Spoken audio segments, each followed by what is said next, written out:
Hi friends, today we will look at the answer for geography question GS paper 1 question number 32 that I have given you yesterday. The question is discuss various reasons for varying ocean salinity. So the ocean salinity varies both horizontally and vertically. For example, when you take the ocean, as you go deep into the ocean salinity changes. Even horizontally across the globe, the ocean salinity varies. We should discuss reasons for this variation. Second part of the question is you have to mention, no need to discuss them, just mention various impacts because of this variation in ocean salinity. So for this question, in the introduction, generally in the introduction, if you find any term like salinity, you can try to define them. You can even try to tell the reason for why the ocean is saline and how the variation is there in salinity of the ocean and what are the various salts that are present in the ocean. This can be the introduction, and then you can directly come to both the parts of the question. As it is a geography question, try to draw as many diagrams as possible. The diagrams no need to be perfect, just to give an idea, just to represent what you are writing, you have to draw diagrams. So in the introduction, we can tell that the main source for the ocean salinity, the salt in the ocean, the main sources, one is the runoff from the land. From the land, as the water moves towards the ocean, it carries a lot of salts from the rocks.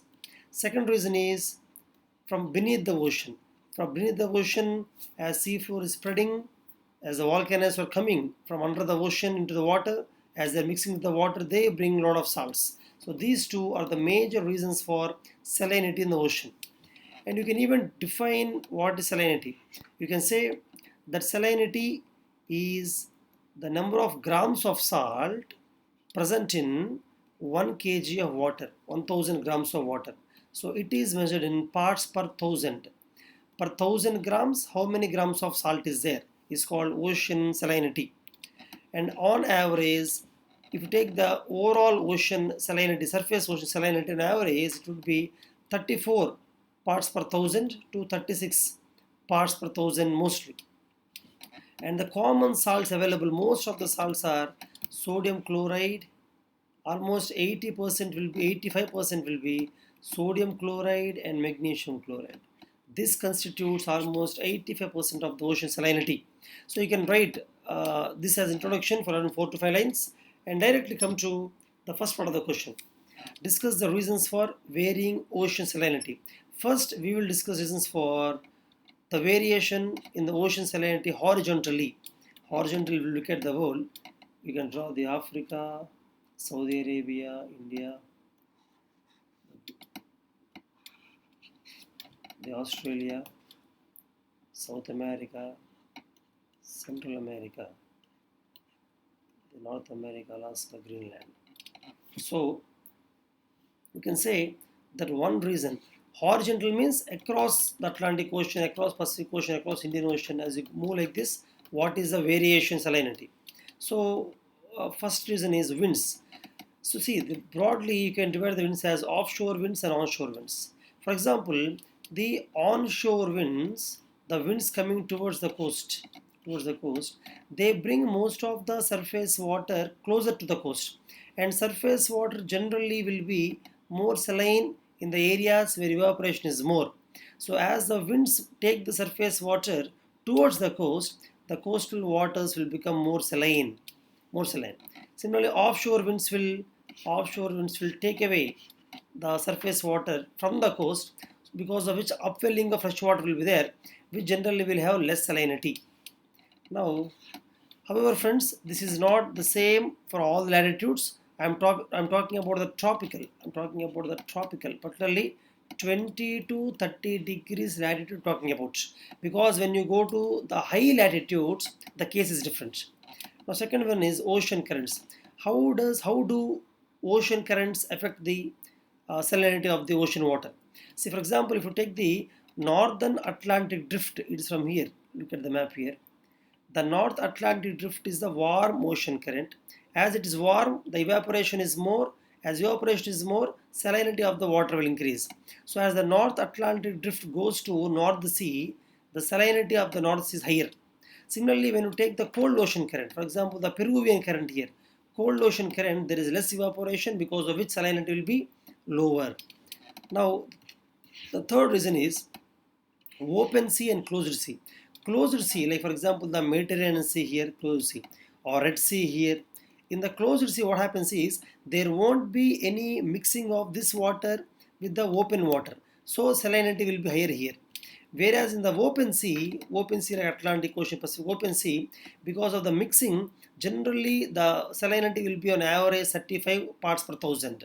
Salinity generally does not increase there. Another important reason is if the evaporation is more than precipitation. For example, in the tropical areas between 20 degrees to 30 degrees latitude, both in the northern and southern hemispheres, as the evaporation is more than precipitation, most of the surface water will be evaporated, because of which salinity will increase, the salt content will increase. Whereas in those areas where precipitation is more than evaporation, for example along the equator, as precipitation is more than evaporation, precipitation brings in a lot of fresh water from the clouds, because of which the salinity will decrease. Salinity decreases here, salinity increases. Now, another reason is the places where the river water joins the sea. It can be estuaries or deltas. For example, the place where Amazon joins Atlantic Ocean, place where the Ganges River, Ganga River joins the Bay of Bengal. In these areas, as river water is low saline, less salinity, as a mix with the seawater, in those zones salinity will be lower. Particularly seas like Black Sea, the Black Sea here, Turkey, below Turkey, the Black Sea where lot of rivers join the Black Sea, naturally the salinity comes down. Another reason is meltwater. In the Arctic Sea and Antarctic region, where the ice melts, lot of influx of the fresh water. As the fresh water comes and joins the seawater, the salinity reduces. So these are the various reasons, and you can draw the map. For this kind of questions, you can draw the map. Now let us look at the reasons for vertical variation salinity. Vertical variation. If you take the seawater, ocean water, generally when the salinity of the surface water increases, the density of the water increases. As density increases, the water subsides down. So high saline water subsides. So substance will be there, because of which the deeper ocean water will be generally having higher salinity. Another thing is, generally if you observe, at the surface level the salinity variation is higher, because evaporation, because of more rainfall in the equator, because of influx of the the river water, or influx of the ice melt water, whatever. But in the deep waters there is no such evaporation, or influx of the fresh water, etc. is not possible. That's why in the deep waters the variation of salinity is lesser. Now we have to draw the diagram for this one, which is there in NCERT also.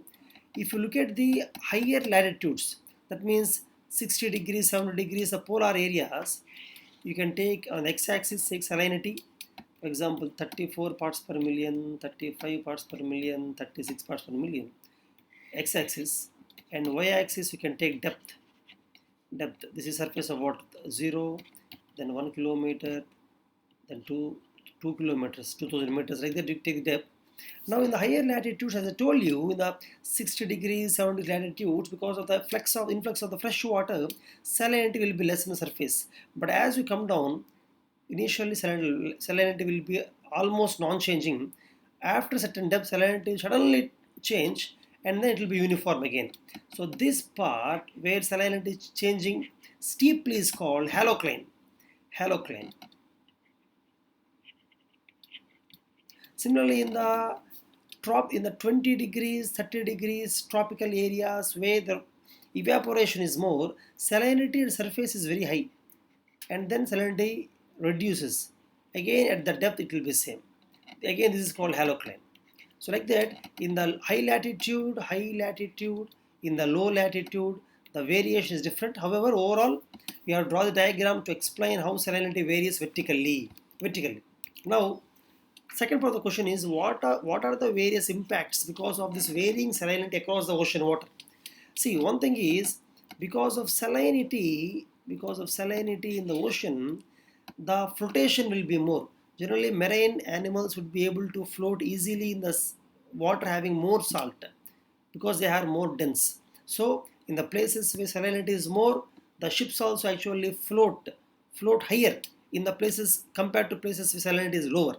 Second impact is that, as you know, compared to the fresh water, in saline water, the freezing point is less. For example, fresh water freezes at 0 degrees, saline water freezes at -5 or -6 centigrade.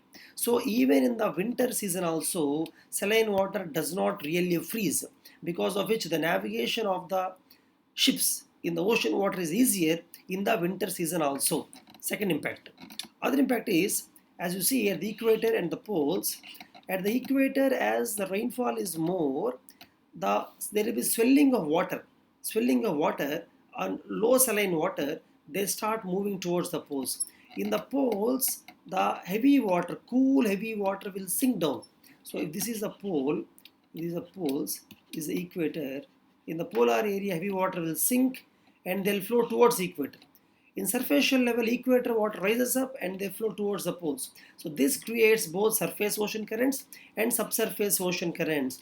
And these ocean currents actually, any ocean current, it can be North Atlantic Drift or Benguela current, Peruvian current, California current. These ocean currents actually affect the coastal climate. So the global climate is indirectly affected by the salinity. Similarly, there will be stratification of layers. As I told you in the previous diagram, see, this is one layer of ocean, the second layer, the third layer. So there will be stratification of the water in the ocean because of salinity. This is another impact. How do you conclude this kind of answers? You can tell some impact. One of the impacts, you can say that the salinity of the ocean water will affect not only the chemistry and physics of water, but also the biological process of the mammals will be affected because of salinity. So in that way, you can conclude the answer. Friends, the question for tomorrow is General Studies Paper 2. As today we have discussed GS1, tomorrow would be GS2 naturally. I give the question from polity. 5th schedule and 6th schedule, particularly this question is prominent because of the thinking of adding the union territorial product to the 6th schedule. So, answer this question in around 150 words. See you friends, bye.